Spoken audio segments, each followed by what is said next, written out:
morning, students. Today we will discuss about the next topic, that is called the Born-Haber cycle, and after that we will discuss about the warm calorimeter. Let's discuss at first the topic Born-Haber cycle. Let's explain with the example. Suppose we have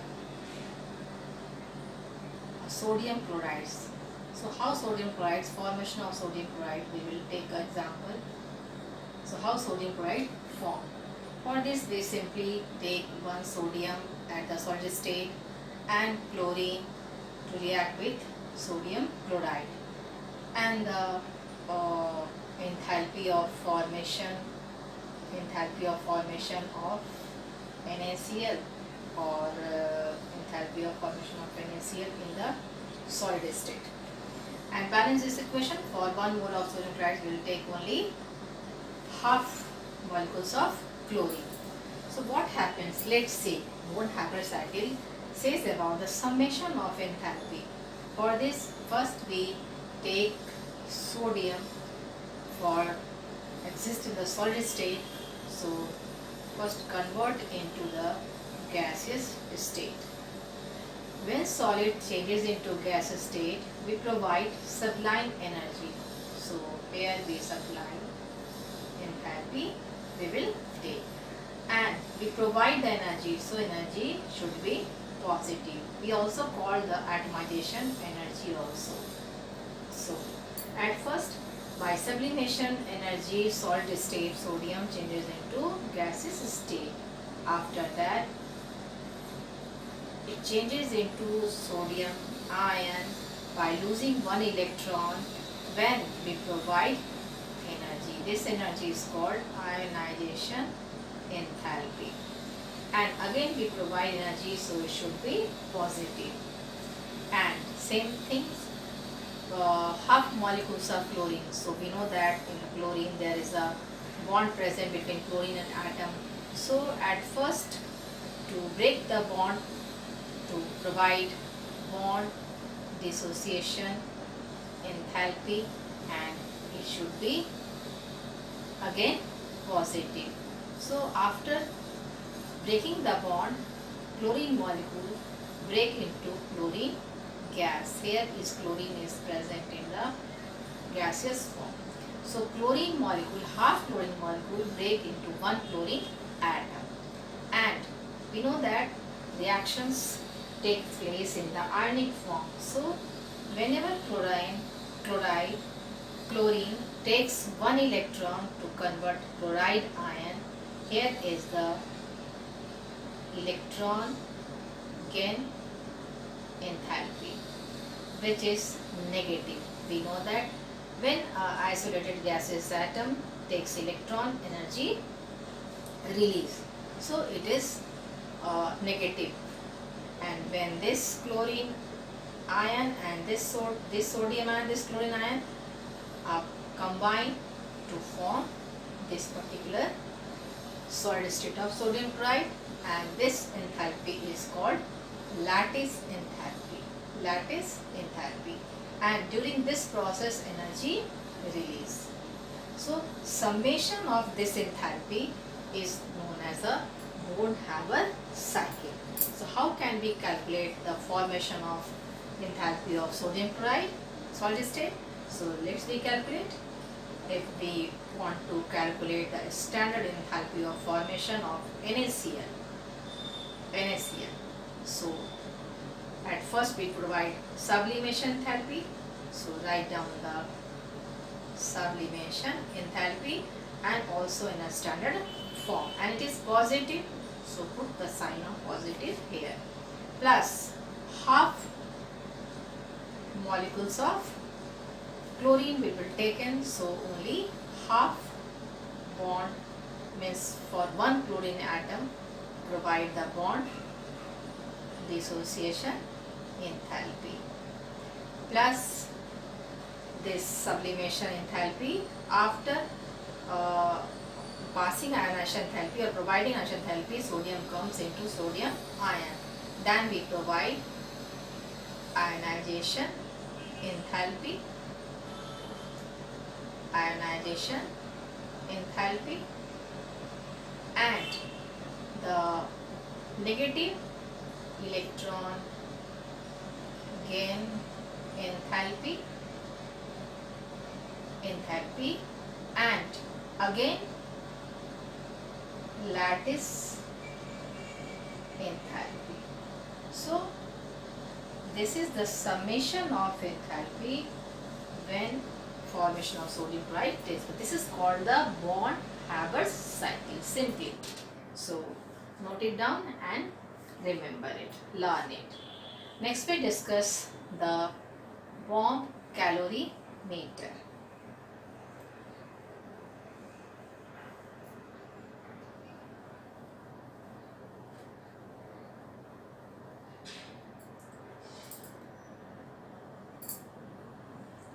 Bomb calorie meter. It is used to calculate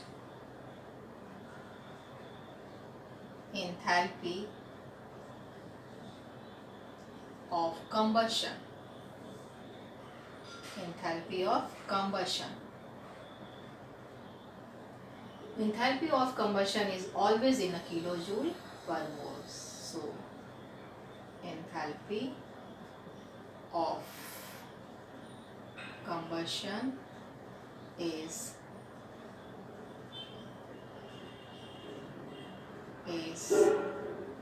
always in kilojoule per mole. Simply. Next, volume is this experiment done on the constant volume. So volume is constant in bomb calorie meter. Let's we see the structure of the bomb calorie meter. So here a box, metal box, which is known as a bomb, and this metal box, this is called the bomb, and this metal box is made up of mostly copper, because copper is a, why?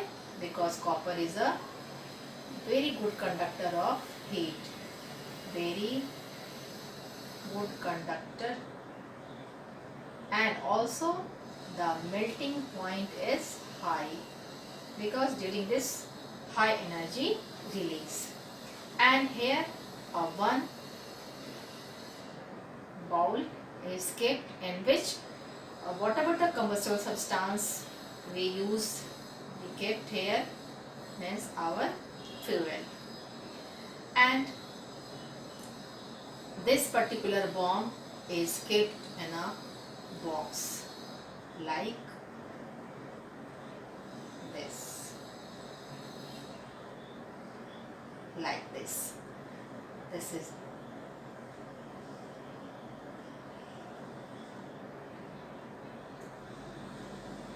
like this, and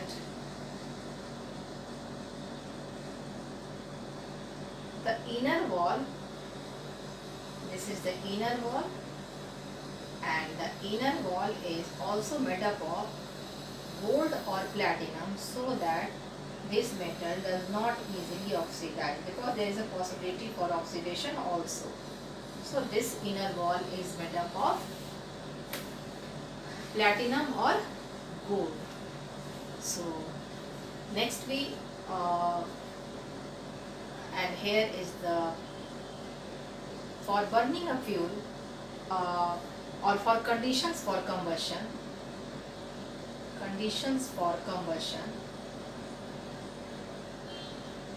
we require three things. First, we required fuel. Second, we required oxygen, because we know that in burning oxygen helps.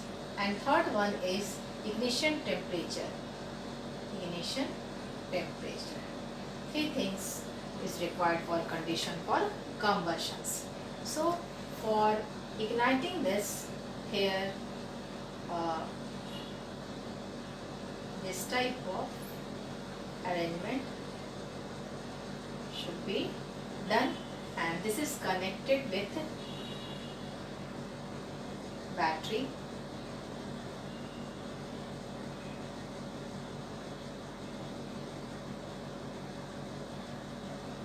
Connected with battery.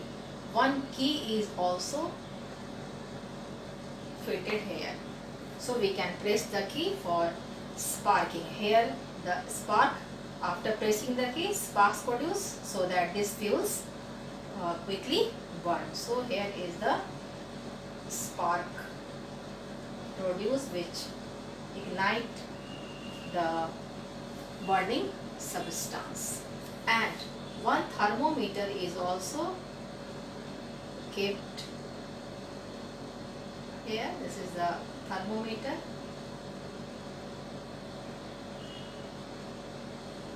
and inside this box water is filled.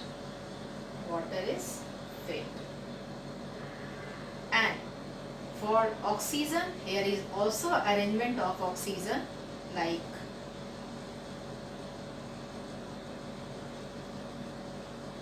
this type of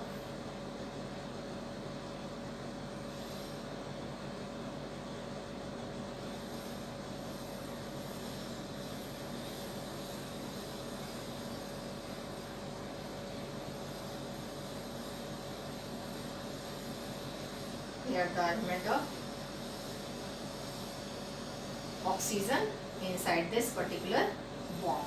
So three things: fuels and the source of oxygen and the ignition temperature provided for the combustion of this particular fuels.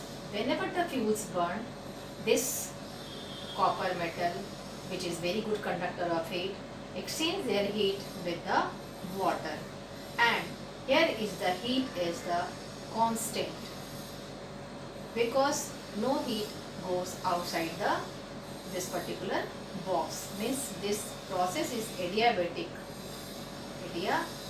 system. So there is no exchange of heat takes place. Oxygen pressure here is 20 to 25 atm. And the water,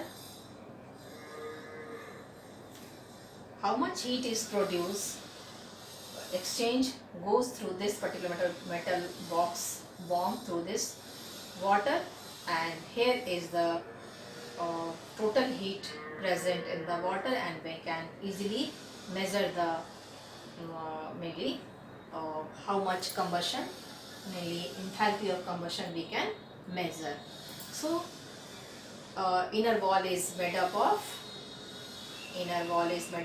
platinum or gold, so that it does not easily oxidize. So before ignition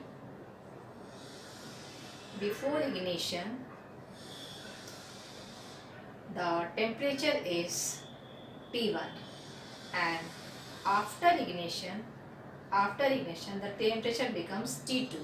So the change in temperature is T2 minus T1. Simply. And we know that all the experiment done at a constant volume. So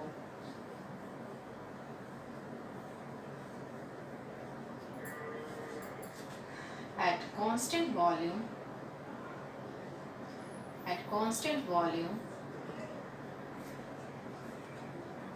heat exchange takes place at constant volume. Heat exchange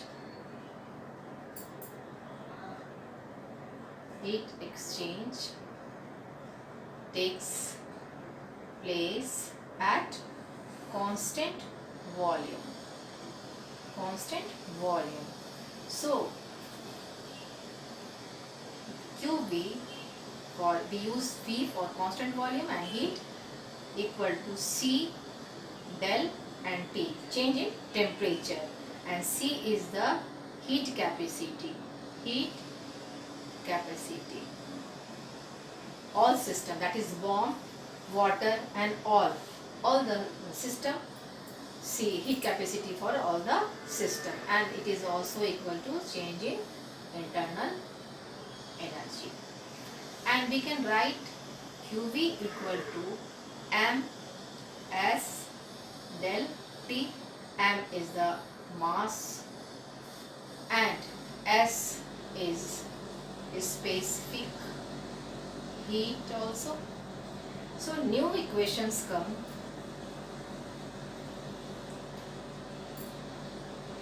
New equation come. QV equal to C into del T, and for M we can write here capital M by small m. Capital M means molar mass of combustible substance, or we can write here fuel also. We can molar mass of fuel be taken in the bomb, and M is the mass of compound we take. Suppose we take fuel is a W gram. Suppose M is the mass of fuel. Suppose we take W gram fuel in a bomb. So M is the molar mass of fuel, small m is the mass of fuel. Del T we calculate in Kelvin, and heat capacity taken in joule per Kelvin. So put up the value joule Kelvin, C for joule per Kelvin, into del T for Kelvin, and we know that molar mass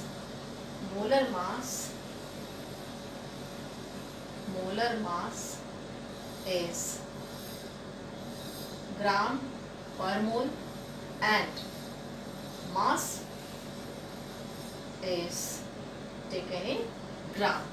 So here is the gram per mole into gram. So K to K cancel, gram to gram cancel, and it comes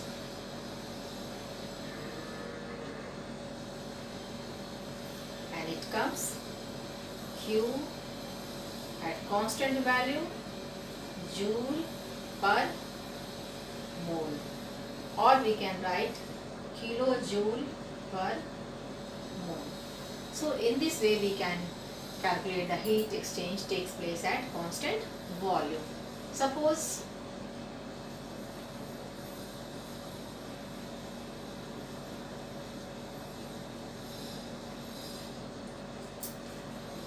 we all know the enthalpy relation with del Ng into RT. We all familiar with this equation also. Suppose we have taken benzene as a fuel, as a combustible substance in bomb. Then C6H6, and it is in the liquid state. When combustion takes place in presence of oxygen, so formation of carbon dioxide and water takes place. Carbon dioxide in the gas state, liquid state in the water. Balance this equation. C6 6H2O and 6 3H2O, and oxygen 15/2. So according to this equation we know that product minus reactant. So 6 minus 15/2, it comes minus 3/2. So by calculating the whenever the numericals given based on this, so you can calculate and try to solve it.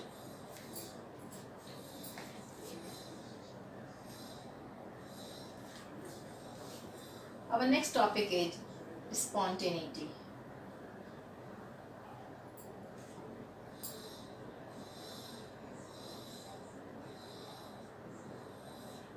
Spontaneity, the process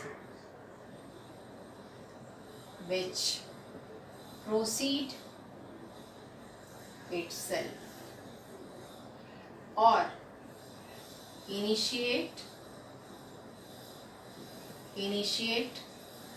one times and furtherly proceed itself, called spontaneity. For example, falling of water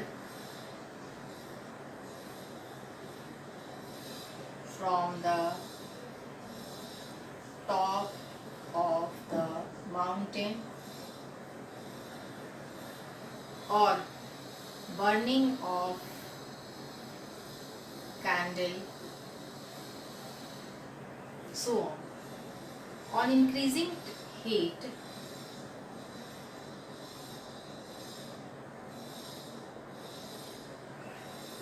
spontaneity will also increases. Suppose we take solid, on heating it convert liquid, on heating it convert into gas. So we can say that spontaneity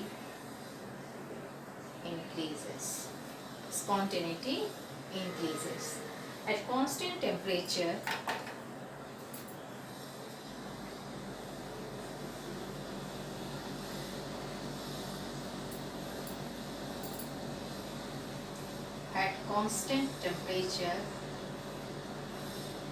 spontaneity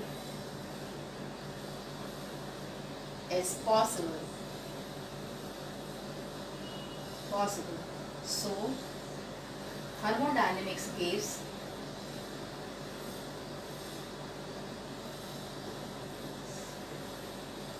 a term that is called the entropy. Suppose we have an apparatus like this and one knob is, and this knob is closed. In both the bulb, suppose in which A type of gas is filled and which B type of gas is filled. And when we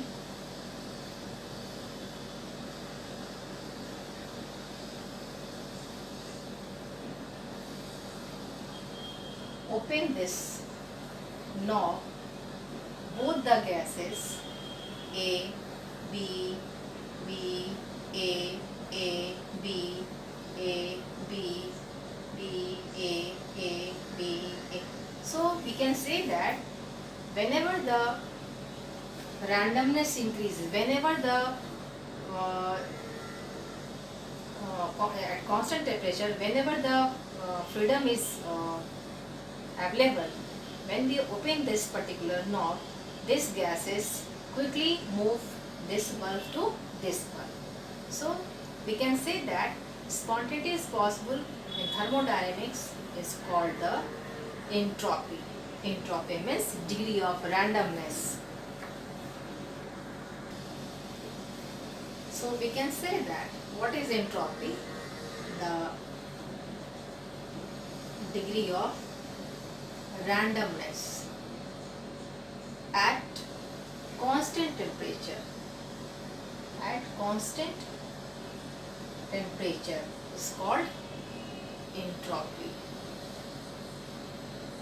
Degree of randomness at constant temperature is called entropy. Or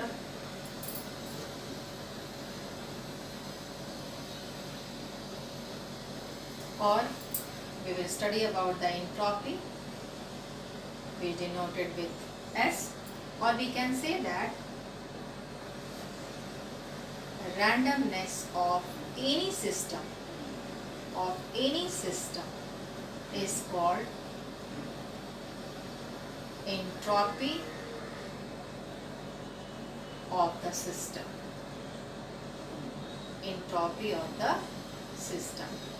Randomness of any system is called the entropy of the system. And entropy is also a thermodynamic quantity.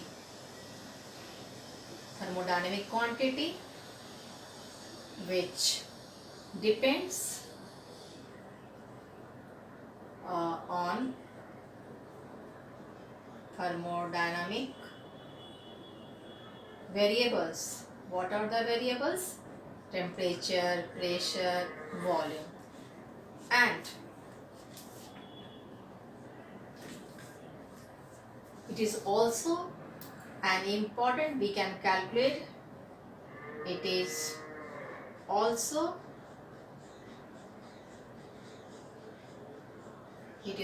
an important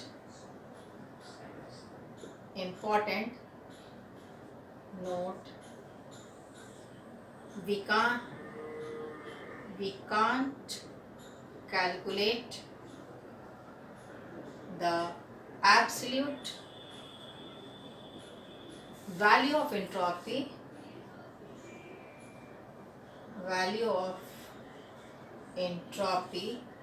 for any system,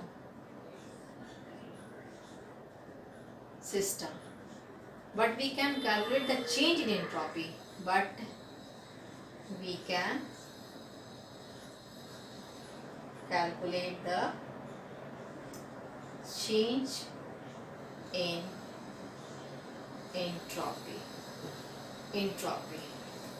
So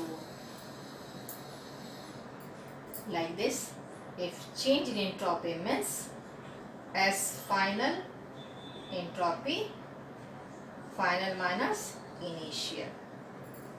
So entropy is a state function. Entropy is a state function because it depends initial and final state. It is not a path function, it is a state function. So change in entropy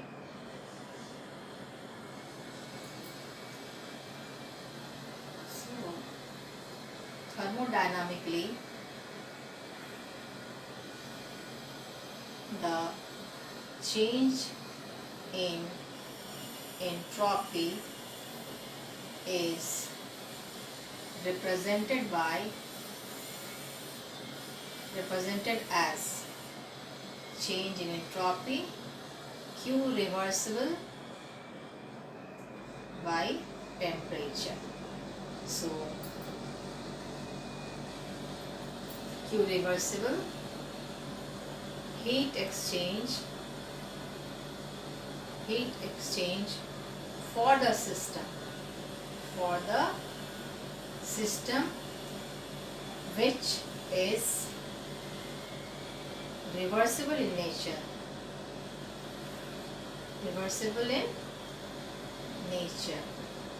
and irreversible heat exchange.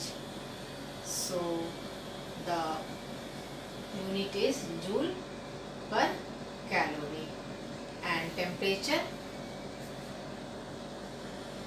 we use Kelvin. So unit of entropy is, so unit of entropy is Q reversible by T, and for reversible joule per Kelvin or calorie per Kelvin. So we know that Q is the path function, entropy is the state function. So joule per Kelvin equal to 1 entropy unit, and we know that Q is the path function. So that's enough for today. We will discuss the next topic in the next video, students.